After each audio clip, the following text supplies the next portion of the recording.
Hi friends, இன்றைக்கி நம்ம பார்த்தீங்கன்னாக்கா ஒரு மூலிகை செடி பற்றி இன்றைக்கி உங்களுக்கு சொல்லலான்னு இருக்கேன். அந்த மூலிகை செடி என்னன்னாக்கா நம்ம வீட்டு மேலேயே நான் வச்சுட்டு இருக்கேன். அந்த மூலிகை செடியை எடுத்து காட்டுறேன் பாருங்கள். இதுதான் இந்த மூலிகை செடி. இதெல்லாம் கிட்ட காட்டுறேன். இந்த செடிக்கு பேர் பார்த்திங்கன்னா ரணக்கல்லின்னு சொல்லுவாங்க.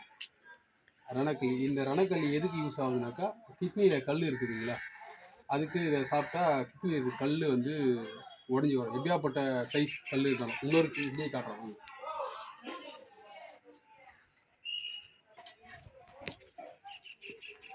இது பாருங்களா, நல்லா சைஸில் வளர்ந்துருக்குது. இது பார்த்தீங்கன்னாக்கா இந்த இலையை எடுத்து ஒரு இலை எடுத்து ஒரு 3 இலை எடுத்து இது நல்லா அலசிட்டு இந்த ரணக்கல்லியை அதை தண்ணி போட்டு வாஷ் பண்ணிட்டு, கிட்னியில் கல் இருக்கிறவங்க அதிகபட்சமாக அந்த யூரின் போகும்போது வலி ஓவராக இருக்கும், அந்த மாதிரி இருக்கிறவங்க என்ன பண்ணாக்கா, மிளகு ஒரு இலைக்கு ஒரு மிளகு வச்சு, இப்போது இங்கே ஒரு மிளகு வச்சு இது மாதிரி இலை வச்சிடணும், இங்கே ஒரு மிளகு வச்சு இது மாதிரி வச்சுக்கணும். இதை வச்சுட்டு ஒரு 6 இலை தினசரி வெறும் வயிற்றில் காலையில் எழுந்தோடனே பல் துளைக்கிட்டு இந்த இலையை சாப்பிடணும். இது பார்த்திங்கன்னா பழைய ஆளுங்களுக்கெல்லாம் தெரியும், இந்த புளியாந்தூள் ஒரு புளிப்பு தன்மையாக இருக்கும். புளியாந்தூள் அந்த மாதிரி டேஸ்ட்டாக இருக்கும், கசப்பு அந்த மாதிரிலாம் இருக்காது, புளிப்பு தன்மை தான் இருக்கும். இதை சாப்பிட்டீங்கன்னாக்கா எண்ணி ஒரு வாரத்தில் உங்களுக்கு அந்த கிட்னி கல் உடஞ்சி தூள் தூளாக நல்லா நம்மளுக்கு வரது நல்லா தெரியும் யூரின் வழியாக. அதிலே 2 விதமாக வரும். ஒன்று பார்த்தீங்கன்னாக்கா நம்ம டேங்க்கு கீழே ஒரு மாதிரி வெள்ளை கலராக கட்டியிருக்கும், பார்த்துருப்பீங்க நீங்கள், அந்த மாதிரி வரும். சில பேருக்கு பார்த்தீங்கன்னாக்கா நம்ம திராட்சை விதை இருக்குது பாருங்கள், திராட்சை விதை மாதிரியே வரும் சில பேருக்கு. இது எவ்வளோ சைஸு கிட்னியில் கல் இருந்தாலும் இது உடச்சி தூள் தூளாக்கி கொண்டு வரும் இந்த இது. அதே மாதிரி சில பேர் என்ன சொல்கிறாங்க, இது சுகரு கூட கண்ட்ரோல் ஆகுதுன்னு சொல்கிறாங்க. அது எந்த அளவுக்கு உண்மைன்னு எனக்கு தெரியல. ஆனால் இந்த இலையை வச்சு நான் இங்கே 2 பேருக்கு ஒருத்தருக்கு கொடுத்துருக்கேன். நான் ஒருத்தருக்கு திடீர்னு வயிறு வலின்னு சொல்லிட்டு நான் ஆட்டோவில் வரும்போது வயிறு வலின்னு சொன்னாங்க, ஹாஸ்பிட்டலிட்டு போனேன். நான் அப்போ கேட்டேன், எங்கள் வீட்டு பக்கத்து தெரு தான், என்னன்னு கேட்கும்போது இந்த மாதிரி கல் இருக்குதுன்னு சொல்கிறாங்க. அப்போ எவ்வளோ ஆகுதுன்னு 40,000 ரூபா ஆப்ரேஷன் பண்ணோம் அப்படிங்கிற மாதிரி சொன்னாங்க. அப்போ நான் கையில் சொன்னேன், எனக்கு ஒரு சான்ஸ் கொடுங்க, ஒரு 2 நாள் மட்டும் இந்த இலையை சாப்பிட்டு பாருங்கள், ஏன்னா நீங்கள் 40,000 செலவு பண்ணது நான் ஃப்ரீயாக தரேன், ஒரு டெஸ்ட்டு மட்டும் பார்த்துட்டு அதுக்கப்புறம் நீங்கள் டாக்டர்களை போங்க அப்படின்னு சொல்லிட்டு கொடுத்தேன். இங்கே தான் இருக்கார் நம்ம ஏரியாவில், பேர் முருகன் சொல்லிட்டு.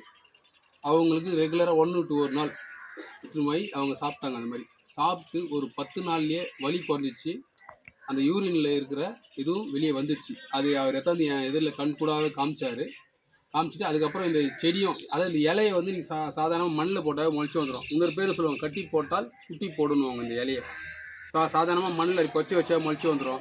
இல்லை ரெகுலராக இதில் தண்ணி தெளிச்சிருந்தாலும் இந்த ஓரங்கள் இந்த ஓரங்களில் அப்படியே முளைச்சி வந்துடும் இது.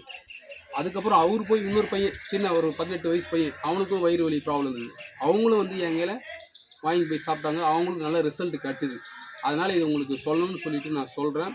நிறைய பேர் இந்த கிட்னியில் கல் இருக்கிறதுனால ஹாஸ்பிட்டலில் போயிட்டு நிறைய பேர் சொல்லி ஏமாத்துறாங்க, ஹாஸ்பிட்டலில் ஆப்ரேஷன் பண்ணி ரணமாக்கிறாங்க. ஆனால் ஒரு முறை இதை நீங்கள் ஒரு சான்ஸ் எடுத்து பாருங்கள். ஒரு 10 நாள் எடுத்து பார்த்தீங்கன்னா ஒரு ரிசல்ட் தெரிஞ்சிடும். நான் 2 பேரை என் கண்கூற நான் பார்த்துருக்கேன், நல்ல ரிசல்ட் கிடைச்சிது. அதனால தான் இந்த வீடியோ உங்களுக்கு நான் சொல்கிறேன். இந்த வீடியோவை பார்த்துட்டு நீங்கள் வேறு யாருன்னா இந்த மாதிரி இருந்தால் கூட நீங்கள் சொல்லுங்கள். நிறைய பேருக்கு இந்த வீடியோவை ஷேர் பண்ணுங்கள், லைக் பண்ணுங்கள், மெயினாக எனக்கு சப்ஸ்கிரைப் பண்ணுங்கள். இதோட இந்த வீடியோ முடிச்சுக்கிறேன். சொல்ல மறந்துட்டேன் இந்த இலையை பற்றி. இப்போ நான் சொன்னதுலேயே பார்த்தீங்கன்னாக்கா மிளகு வச்சு சாப்பிட்லான்னு சொன்னாங்க. கிட்னியில் கல் இருக்கிறவங்க சாப்பிடணும் மிளகு வச்சு, ஏன்னா கொஞ்சம் சீக்கிரமாக கல் கரையிறதுக்கு வாய்ப்பு இருக்கும். இது இது இல்லாமையும் சாப்பிட்லாம், மிளகு இல்லாமையும் சாப்பிட்லாம். இன்னொரு விஷயம், இது காலையில் சாப்பிடும்போது 1 லிட்டர் தண்ணி குடிக்கணும். நல்லா இது மென்று சாப்பிட்டு அப்படியே அது நல்லா மென்று மாவு மாதிரி ஆகும், அரையும். இது அரைச்சிட்டு வேணால் 1 லிட்டர் தண்ணி குடிக்கணும். அந்த தண்ணி குடித்தா தான் அந்த போயிட்டு கிட்னிங்கிற கல்லை உடச்சி எடுத்துன்னு வரும், தூள் தூளாக உடச்சி எடுத்துன்னு வரும். கண்டிப்பாக ஒரு 20 நாள் உங்களுக்கு ரிசல்ட் கிடைக்கும். அதாவது நான் சொல்லுறது, கிட்னியில் கல் எம்எம் சொல்லுவாங்க, ஒரு எம்எம் சொல்லுவாங்க. எவ்வளோ பெரிய எம்எம் இருந்தாலும் இது உடச்சி தூள் தூளாக வந்துடும். இது லேடிஸும் சாப்பிட்லாம், ஜென்ஸும் சாப்பிட்லாம், குழந்தைங்களுக்கு கூட கொடுக்கலாம். இது நார்மலாக இதை கண்டிப்பாக நீங்கள் எடுத்துக்கோங்க. மெயினாக எனக்கு சப்ஸ்கிரைப் பண்ணுங்கள். இதோட இந்த வீடியோவை முடிச்சுக்கிறேன். இன்னொரு மூலிகை செடியுடன் அடுத்த வீடியோவில் சந்திக்கிறேன்.